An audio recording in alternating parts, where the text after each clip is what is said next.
Welcome to What to Watch Wednesdays, hosted by someone's favorite film buff, Nathan. I love movies and I want to share that with you. From old originals to cult classics and foreign favorites, along with straight up drivel, WWW is your place for all things movies. So sit back, relax, and enjoy the show. 88 won the Burg, your movie central. Welcome to What to Watch Wednesdays. My name is Nathan, the host of What to Watch Wednesdays, the show where we talk about 3 movies all in the same night. And for tonight's episode, we're going to be taking a look at Thai action movies. That's right, movies from Thailand that are focused on action. And you may be asking why we're doing that. And the response to that is, I have no idea, I just kind of felt like it. So we're just going to do it. The 3 movies we're taking a look at tonight are a part of the Ong-Bak trilogy. That is ONG-BAK for those of you interested in Googling. And the 3 movies on our watch list consist of Ong-Bak from 2003, Ong-Bak 2 from 2008, and Ong-Bak 3 from 2010. All 3 of these movies star Tony Jaa, which is Tony, Jaa, if you're interested in Googling him, and he later would direct 2 and 3 in this trilogy, so it's kind of interesting to look at it from that perspective. We'll get into what that looks like in just a little bit, but before we go to break, I may as well answer the question of why we're talking about these and where I heard about them, and here's where my answer gets even funnier. I don't know why we're talking about them this week. There's no thematic reason, and to be completely honest, I tried figuring out where I had heard of these movies before. And when I first looked, I couldn't find out where I'd found them from. I tried chasing up the lead, and I couldn't find anything. I'm not even kidding. It's ridiculous. So I just decided, might as well talk about them because they're on the list. And we're going to do exactly that right after the break when we jump into the first Ong-Bak movie from 2003. Stick around for that. 88 won the Burg, your movie central. Welcome back to What to Watch Wednesdays. And for our first movie on the watch list tonight, we will be taking a look at Ong-Bak, the Thai Warrior from 2003, available to watch now on Tubi and possibly YouTube free with ads, depending on whether they feel like having it free with ads this week or not, because they always change that. Anyways, for the basic plot summary of Ong-Bak, we follow Ting, a young fighter from a rural village in Thailand, as he must travel to Bangkok to retrieve the head of the villagers' Buddha statue. See, the villagers have this statue of Buddha, and some jerk came along and stole the head of that statue and took it to Bangkok, and now Ting's gotta go get it back. Doesn't that sound cool? I'll be completely honest, when I heard that plot summary, I was thinking to myself, that's actually kind of a decent enough idea for an action movie. You know, we've got a MacGuffin, we've got a destination, we've got a fish out of water scenario, we've got someone who's more accustomed to being peaceful and not fighting. It sounds like an interesting premise for an action movie. And honestly, the movie capitalizes on that premise pretty well. But in order to get into how it capitalizes on it, we need to kind of get the overall surface level stuff out of the way first. Being that this is an action movie, the first thing that you gotta notice about a movie like this, or at least this movie in particular, is that it has stunt work in it. And you often see this in our modern day when it comes to filmmaking. A lot of times people will highlight that certain things are done without CGI, without wires, without, special effects. It's all done practically because we live in an age where for some reason that's seen as perfect and impressive, when in reality sometimes, it's the fusion of practical effects and modern visual effects that make movies happen in the first place. And that's something I've been told by one of my friends because it's a very nuanced take. And here's the point. Even as early as 2003, this movie was marketed on the idea that a lot of the stunts were done without wires, without practical effects, or without special effects, or without, visual effects. You know what I'm trying to say. What I'm trying to say is they tried to emphasize that a lot of the stunts done by Tony Jaa, who plays Ting, were done by Tony Jaa exclusively. He didn't have a lot of stunt doubles. He did a lot of them himself. Does that sound a bit like Jackie Chan in a way? Because to me it does. Here's the thing. A lot of the stunts in this movie are awesome. Pretty much all of them are good. There's maybe one or two that are phenomenal that I can't stop thinking about even as I talk about them. That's a pretty wide range of good right there. And the movie manages to pull all of that off while also being entertaining. See, stunts can make a movie that is already pretty entertaining and fun and good from an action perspective be even better. But if the only good thing about a movie is stunts, it doesn't really tend to save it. So thankfully, Ong-Bak manages to have an entertaining prospect to it and have the cool stunts. And to get into that kind of entertainment value, I want to address that it's not exactly an amazing story having, you know, basic MacGuffin, go get the Buddha head in Bangkok, right? But because of that, it leaves room to be simple and effective in a way that pretty much all good action movies are. You know, it's not super complicated. You don't need to follow along with too many characters.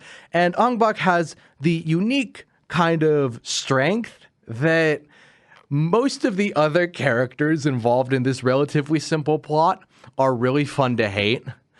Ting is the only character you really end up liking by the end of the movie, let me tell you that much. I loved hating nearly every other villain character and sometimes supporting character in this movie. It was so much fun just kind of going, man, you suck.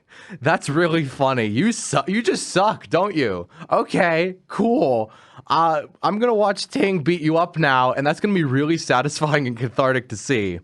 And because of that, it also calls to attention one of the most amazing stylistic choices they made when putting together Ong-Bak.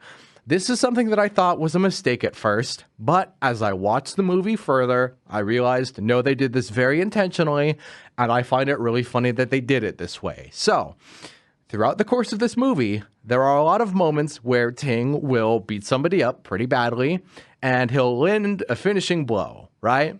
He'll do this really impressive kick in midair, because he's very athletic and very cool and doing a very cool stunt. So most of the time when that happens, you'll sometimes see it play out in slow motion. Sometimes you'll see it done really quickly. Sometimes it'll just be played at normal speed and it'll just kind of be left for a moment as Ting lands on the ground after being in midair, and he'll just stand there looking cool.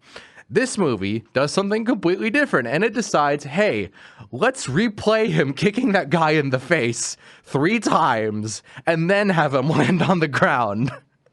They legitimately will sometimes play the most impressive stunts like 3 times back to back from different camera angles just to emphasize, yes, that was a cool action, and you're going to watch it again and you're going to like it, darn it.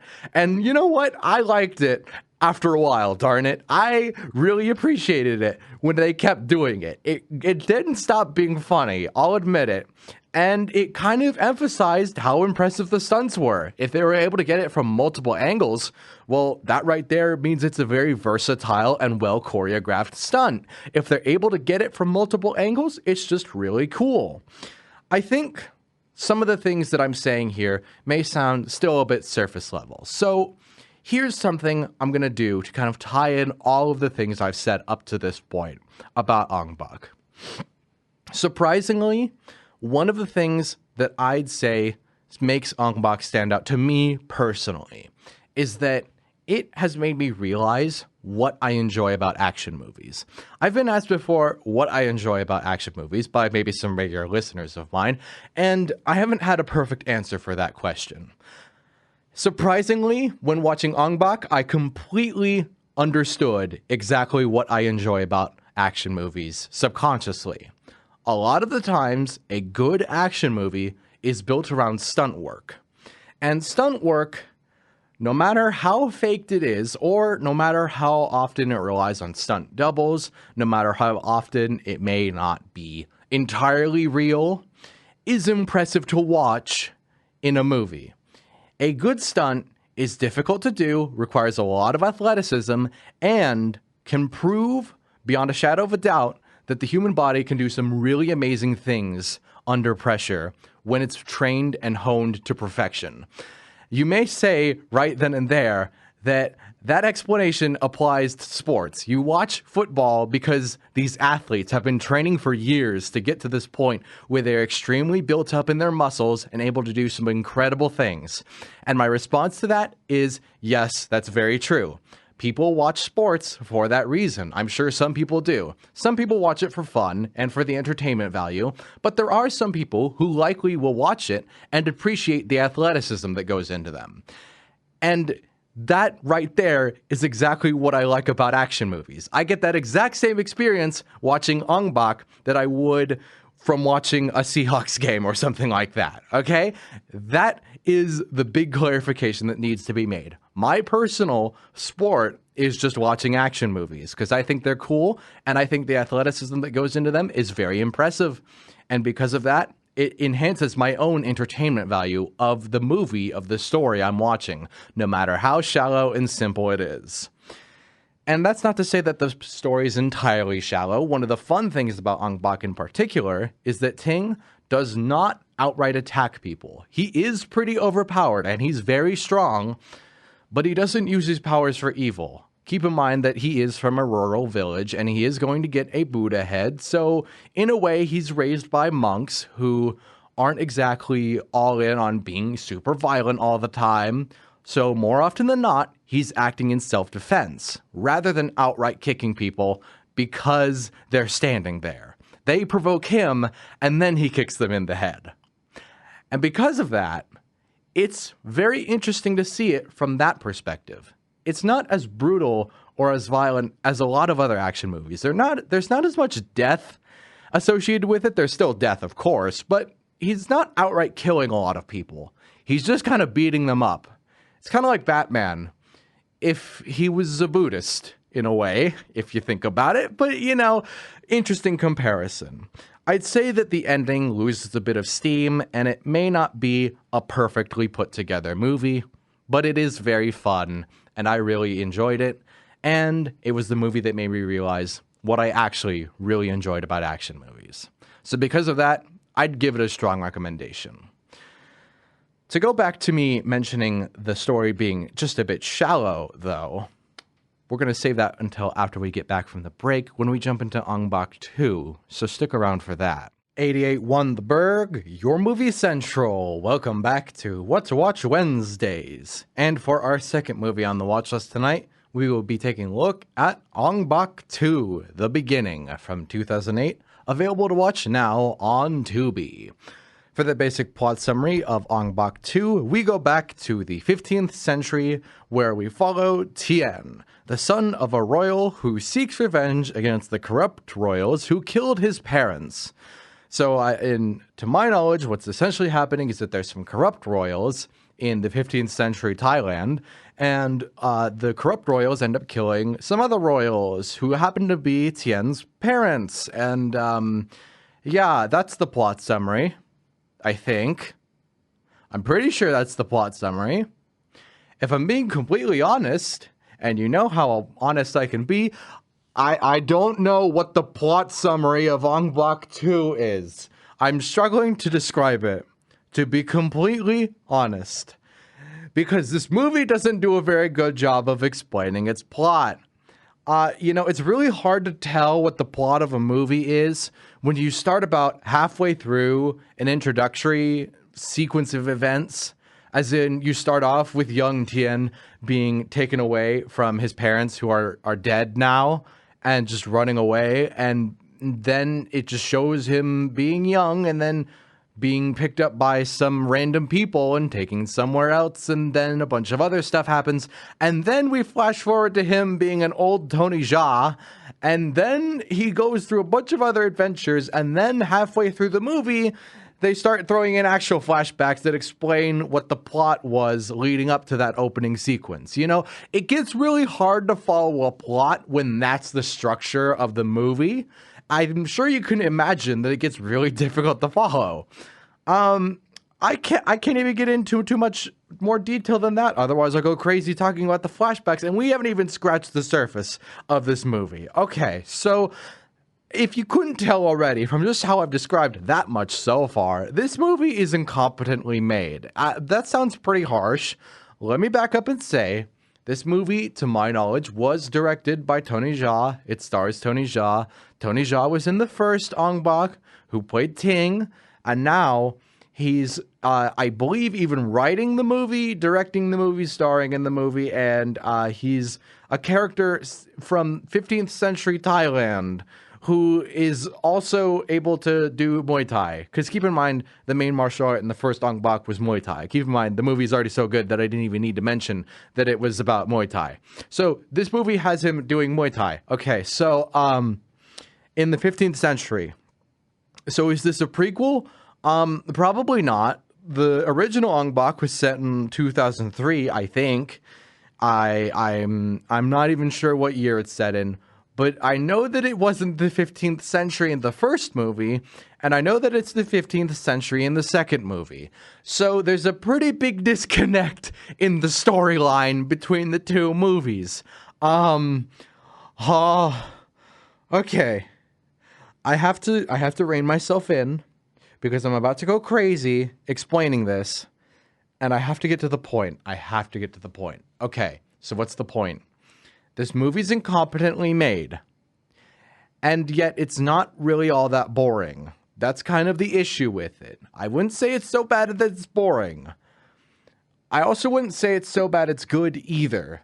This movie falls into such a strange category for me, because as a sequel, it's not a sequel. It just straight up is not a sequel. It is a prequel, kind of, in the same vague sense that even when you take into consideration the Star Wars trilogies, where, you know, The Phantom Menace is meant to be the first prequel, it's not even that far removed from the original trilogy of movies. This goes far beyond being just a prequel. It's set in a completely different decade, century than the first movie was, and it makes my head spin just thinking about that.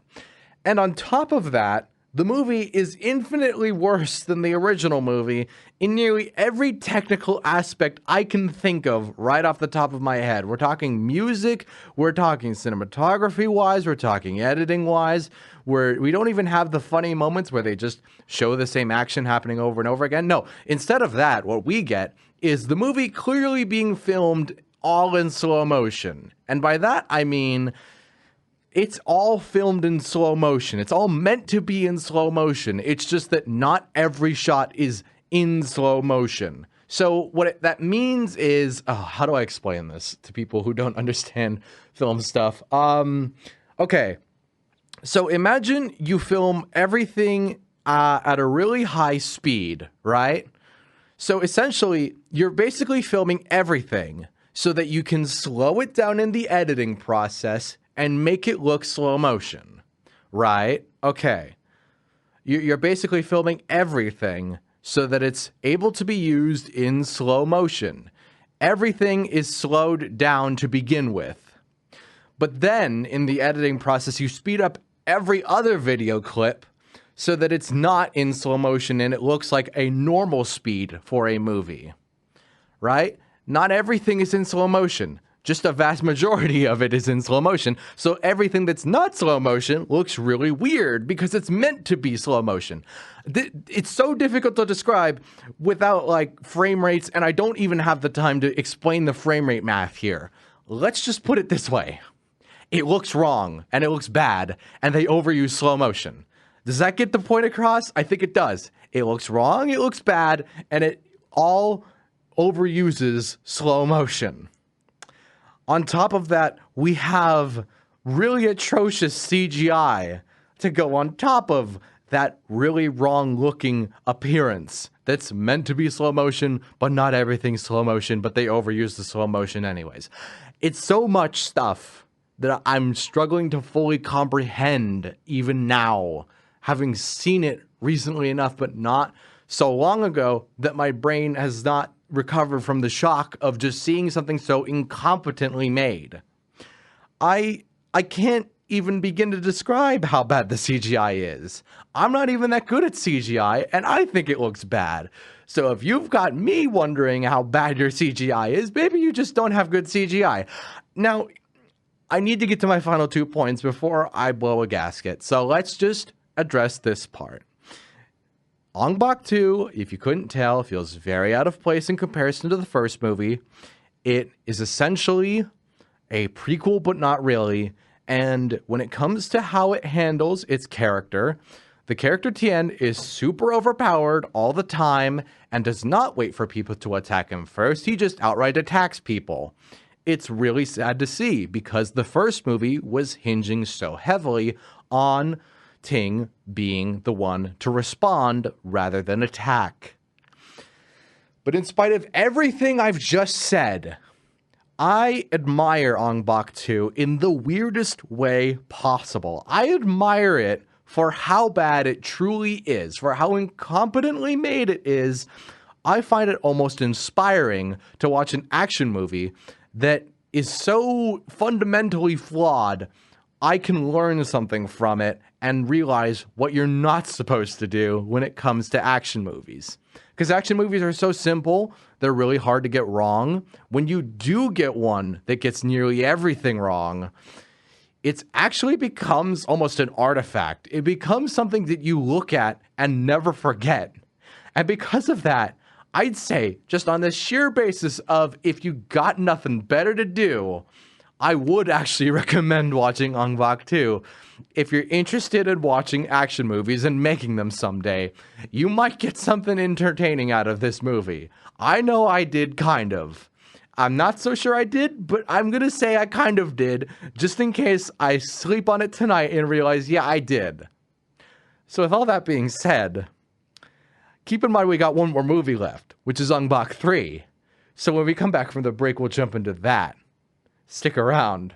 88 won the Burg, your movie central. Welcome back to What to Watch Wednesdays. And for our third and final movie on the watch list tonight, we will be taking a look at Ong-Bak 3, The Final Battle from 2010, available to rent from places such as YouTube, Fandango at Home, and Amazon.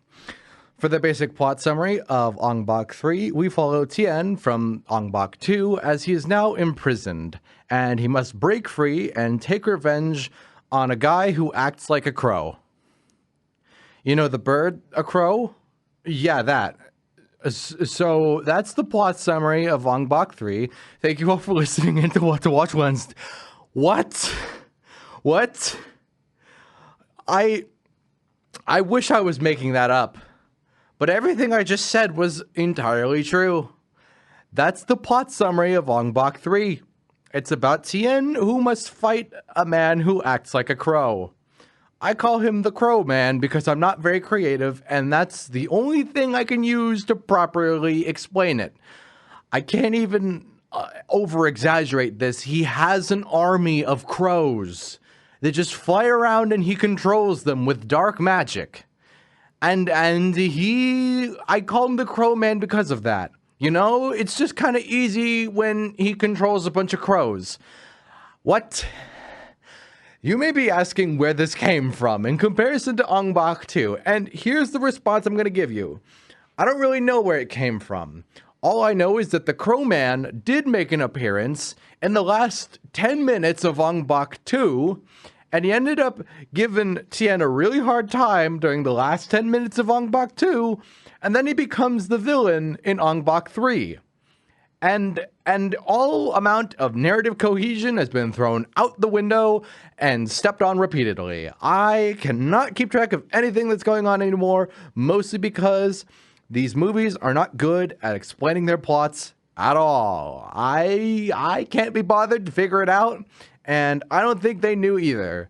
Here's the problem. When you have this many flashbacks, when you have this much stuff going on, and yet you don't explain any of it, it weirdly leads to a movie that feels incredibly shallow, and a second movie that also feels incredibly shallow. Now, when I said the first that feels incredibly shallow, I actually meant that Ong-Bak 2 felt incredibly shallow, and then Ong-Bak 3, which is built off the foundations of Ong-Bak 2, also feels really shallow. The first one, for as flawed as it is And for as shallow as it may seem, has something underneath the surface if you really look for it. Ong-Bak 2 and 3 do not. And if you go looking for what it has underneath the surface, all you will find is sadness, because you will not understand any of it. And that is fine, I suppose. Here's the issue. Here's a core issue. These movies maybe not intentionally, but do seem predicated on the idea of, hey, let's show not tell what's going on. When we're making a big epic movie set in 15th century Thailand about royals backstabbing each other and action sequences, you know, most of the time when you do show don't tell, you tend to have a story that is able to be understood when you don't tell the audience what's going on. You're able to actually show it. These movies struggle with that because they show a lot of flashbacks and it doesn't tell you anything. It tells you that you've missed stuff when you haven't, because these movies are only an hour and a half each, and so you're not missing a lot. They just forgot to include the stuff that they're flashing back to, and are flashing back to it in a really clunky and awkward way. So you end up going crazy thinking you're missing something when it's very clearly that they're the ones who are missing everything. Here's the problem. For as much as I've just said that Ong-Bak 3 apparently sucks, it weirdly is better than the second movie at a base quality level. We're talking cinematography-wise, and editing-wise, and acting-wise, and, you know, overall presentation-wise, it is an improvement markedly from Ong-Bak 2, where it felt like all of it was incompetently thrown together by people who've never made a movie before. The third one, for as flawed as it is, feels like people knew what they were doing, just a little bit. And because of that, it's just really weird to watch it right after Ong-Bak 2, which was already so bad I couldn't even comprehend it, and realize, hey, they may be competent, but that doesn't mean that the story's good, or it's improved even slightly. It's still driving me a bit crazy. So instead, I'm going to talk about the fact that because of how, I suppose, crazed I was, it took me a while to realize what the plot was, but I immediately noticed that compared to Ong-Bak 2, Ong-Bak 3 at least has a training sequence. You know, a staple of an action movie, where if a character's not super overpowered, or they are super overpowered, or they get to be super overpowered, sometimes you want to show a training sequence, showing them growing along the way and becoming incredibly unstoppable and powerful. Especially for a big epic movie set in the 15th century like this, the scope calls for a training sequence. And Ong-Bak 3 has one near the end. That's right, near the end of this, actually at this point, duology of two movies, it has a training sequence near the end. And it drove me absolutely bananas to see it that late in the series. Honestly, with the way it did it in the second movie, where there was no training sequence and it just showed him being super overpowered after failing to train, and then just having a very long training sequence that I think lasted about 20 minutes, it drove me a bit kookity-booky, if you couldn't tell from how I'm talking about this. Here is the bottom line. I would say that the fight sequences in Ong-Bak 2 and 3 are still fine. And I would say that Ong-Bak 3 is a better made movie. It's decently put together. But that doesn't really change the fact. I nearly said save and change at the same time, so it turned into sange. It can't change the fact that these movies can't be taken seriously. Part of the strength of the original Ong-Bak was that it knew it wouldn't be taken seriously, and it reveled in that idea. It was an action movie first, and understood that if you had a somewhat silly presentation, you can hide the deeper stuff underneath the hood. These two movies did not understand that, and there's a very shallow story underneath that hood. So it kind of loses on both fronts. I think the biggest issue is that this movie was built more off the third movie than the excuse me, I got so confused. The third Ong-Bak movie is built off the second movie more than it is the first. And the second movie is built off itself more than the first Ong-Bak. That really does a number on any given trilogy. Look at things like The Matrix, wherein the last two movies are built more on each other than they are on the first. That can lead to some real problems. And Ong-Bak's no different. there is a reason for it, I suppose. If you do some Googling, you may figure out that they didn't exactly have a super easy production. There's a long list of stuff that happened. But that's the kind of thing I save for my Instagram reviews and the stuff that goes in my YouTube descriptions. I, on this show specifically, want to emphasize that from a quality perspective, Ong-Bak 3 may be better, but from a story perspective, it is exactly the same as Ong-Bak 2. And if you're crazy like me, you will get enjoyment out of them. You will get some amount of learning out of them. If you're not like me, well, you can at least appreciate that Ong-Bak was a movie that made me realize what I enjoy about action movies. So with all that being said, thank you all for listening in to Watch Wednesdays tonight. I will be back next Wednesday from 8 to 9 p.m. here on 88.1 The Burg. As I mentioned earlier, I have things such as Instagram and YouTube. Follow along with Watch Wednesdays at Watch Wednesdays, all one word, no caps, no spaces, on both Instagram and YouTube. And again, I'll be back next Wednesday telling you all what to watch. Good night, everybody.